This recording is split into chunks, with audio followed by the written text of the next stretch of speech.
Good morning. It's Scott again. Welcome to my channel. And oh yeah, that was a good shot. Anyways, today I'd just like to carry on from last video. I was working on the car and I said I was going to go water my pumpkin patch there. Anyways, went out, did that, and then on the way back I had an incident. The door on the tractor got destroyed. And it was my fault.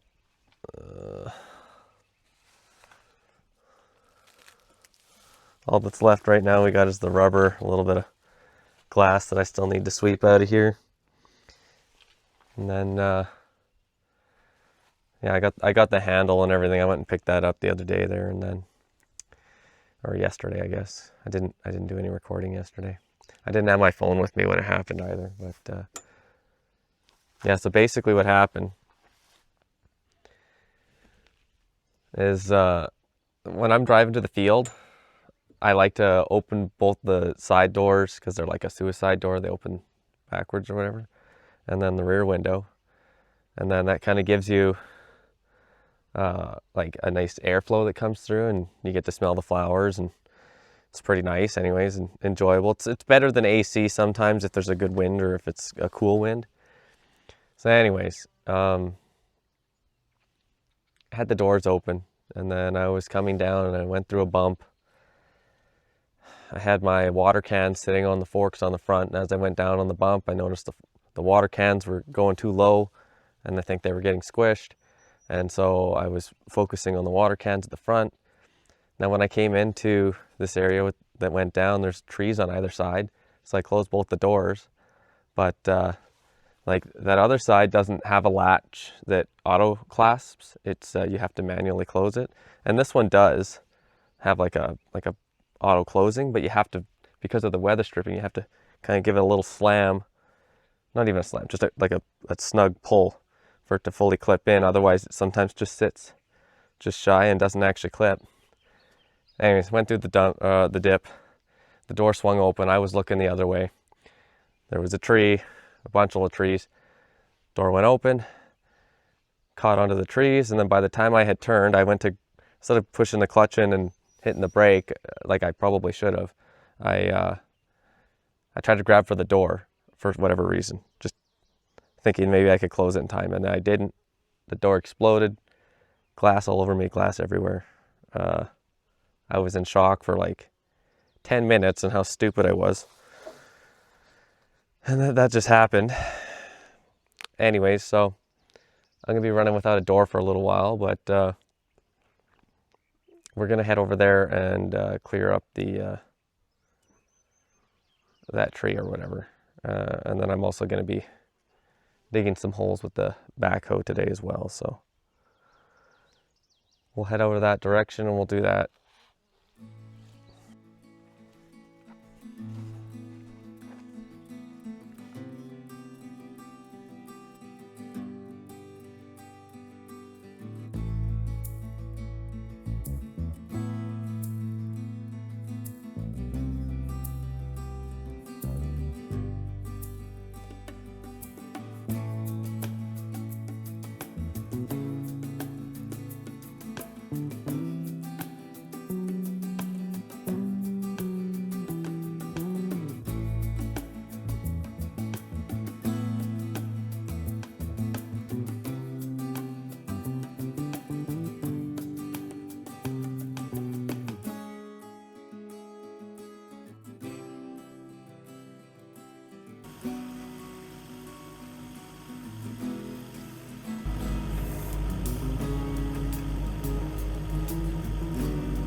Hey everyone, this is Scott here again.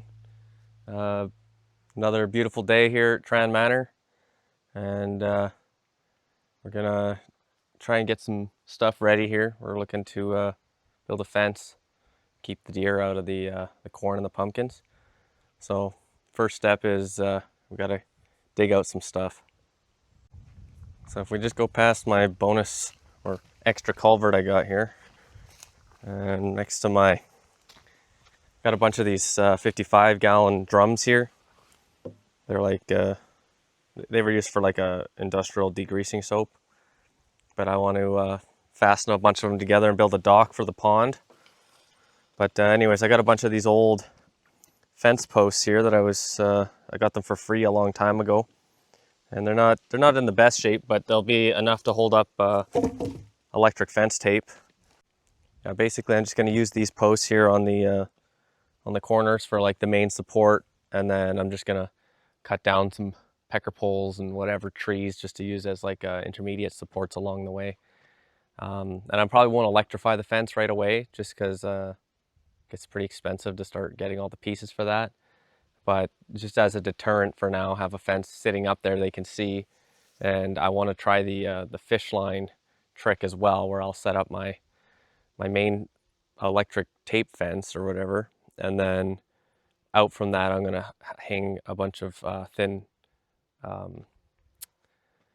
fishing line, which supposedly the deer will come in and then it'll touch them and they'll not be sure of what it is, and then they won't know the distance of what they can jump for depth. They don't have good depth perception, and then it just deters them from going into those areas. So we're gonna try that, and hopefully that prevents the deer from trampling my pumpkins like they have been.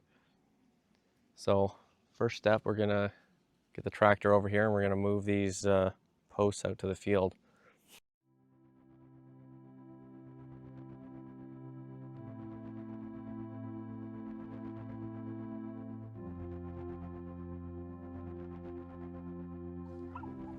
All right, we're back out at the pumpkin patch here. What's the matter, bud? He's just tired. Anyways, back out at the pumpkin patch here. And I came out the other day and I just had the backhoe still attached to the tractor. So before I took it off, I figured I'd just dig a couple holes here. So I kind of put, now that I think about it, I totally have one extra hole in between on these ones. So I need 2 more posts still, but I'll worry about that later. Well, we just got to get the pumpkin patch dealt with first. So I didn't dig these very deep. They're probably, I don't know, just under 2 feet. And that should be good enough because it's just holding up the tape anyways. And I didn't go to the full width of the field this year just because I wanted to conserve tape for how much I was able to afford. I can always move these posts out further when I expand the patch next year. So yeah, let's start by trying to get one of these in the ground.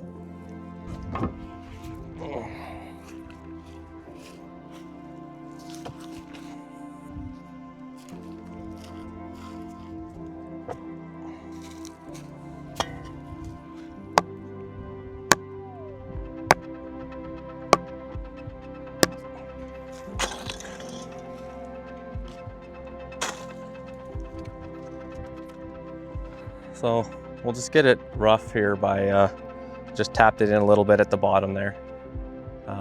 I've tried putting these posts in before, straight into the ground before. The clay is so compacted here that it just, these are also kind of rotten posts, so they just end up exploding. With a fresh post, I'm unsure if that would even work because the ground is pretty hard around here. So anyways, throw the dirt that's had a little bit of time to dry out at the top there into the hole, kind of get it close. I'll use the hammer here just to bust up the chunks and compress them in a little bit.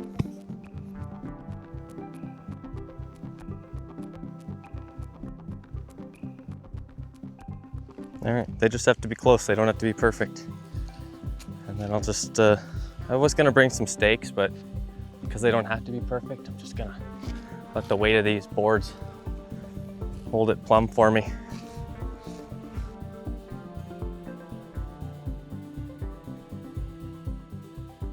Yeah, these posts are probably gonna end up, or the dirt around it anyway, is gonna end up settling, no matter how much I try to compress it, which is fine. The amount of dirt I'm gonna get in the hole here should hold these things in place. I don't know if you can hear that, but like, that's the hardness of how tough the clay is there. You can barely bust these chunks open. Even the 8-pound sledge doesn't break them up very easy.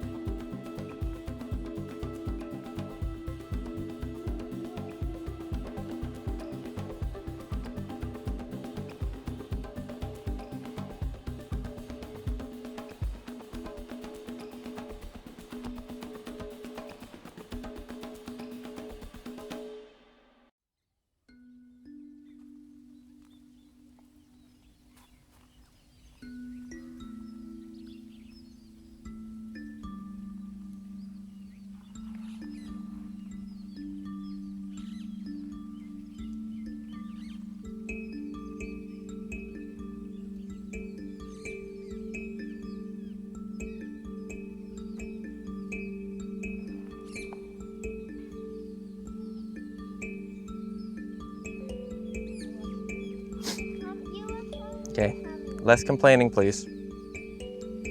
Anyway, so we're gonna set up our deer deterrent fence here. What I've got is some electric fence tape. Just bought a big spool of it. And it's a bunch of stainless steel wires that you can't really see. Maybe a little bit. They're kind of sticking out the tip here. Anyways, and they're all woven into this poly ribbon, essentially, tape. And I picked this stuff because it's high visibility compared to a smaller wire, because I don't have the money to electrify it right now, but we're gonna try and use it as just like a, you know, the deer see the fence, do whatever. I'm also gonna add a second line of fishing line here that sticks out further so that they run into the fishing line when they go to check this out, and hopefully it scares them off.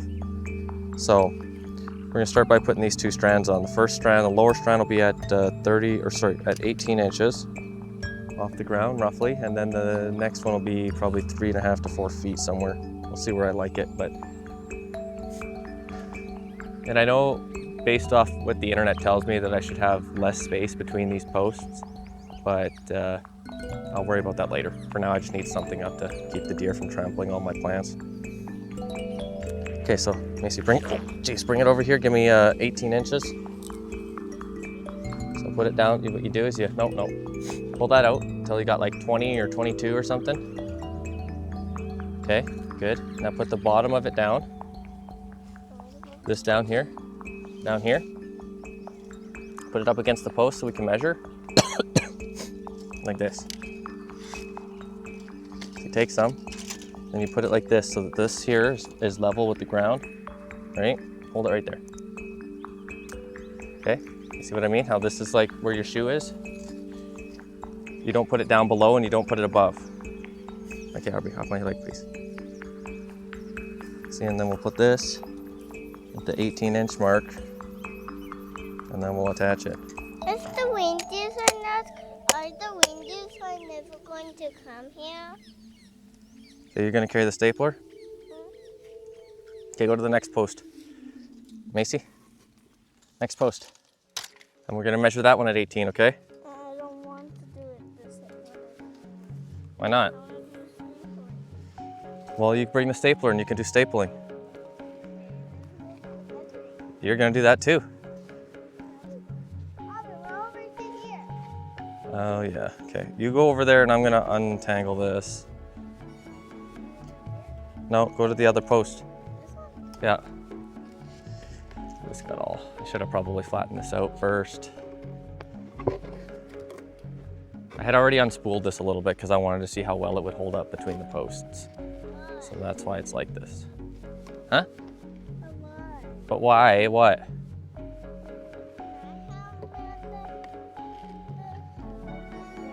You can try, okay? Are you? Okay, that looks pretty good there. Measure us up from the bottom, remember?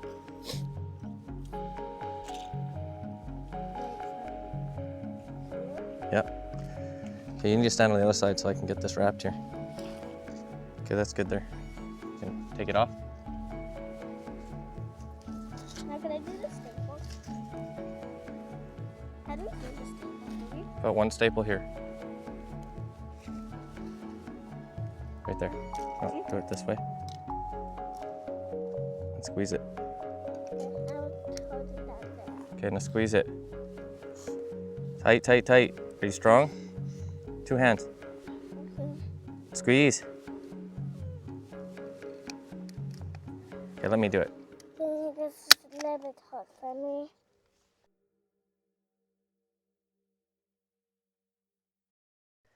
How do you feel him head? His head's wet What? because I sprayed him with the water Why? because he's being a butt.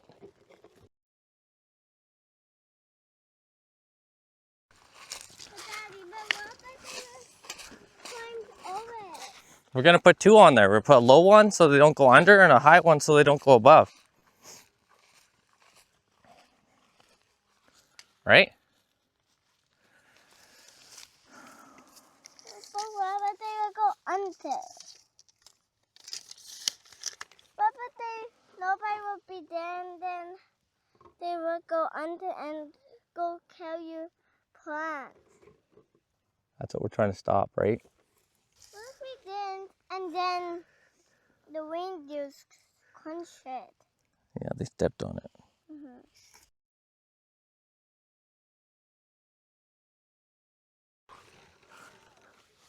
What? You need to go sit down? Okay, go sit down. Oh, poor girl, eh? This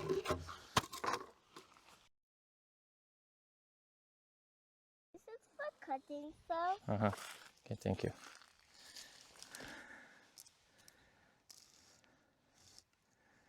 We're just gonna tie the bottom in case I need to open this up again.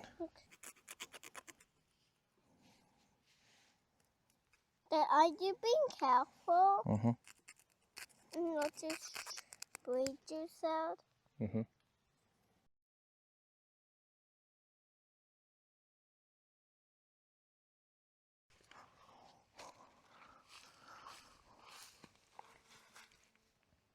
All right, now we do the top one.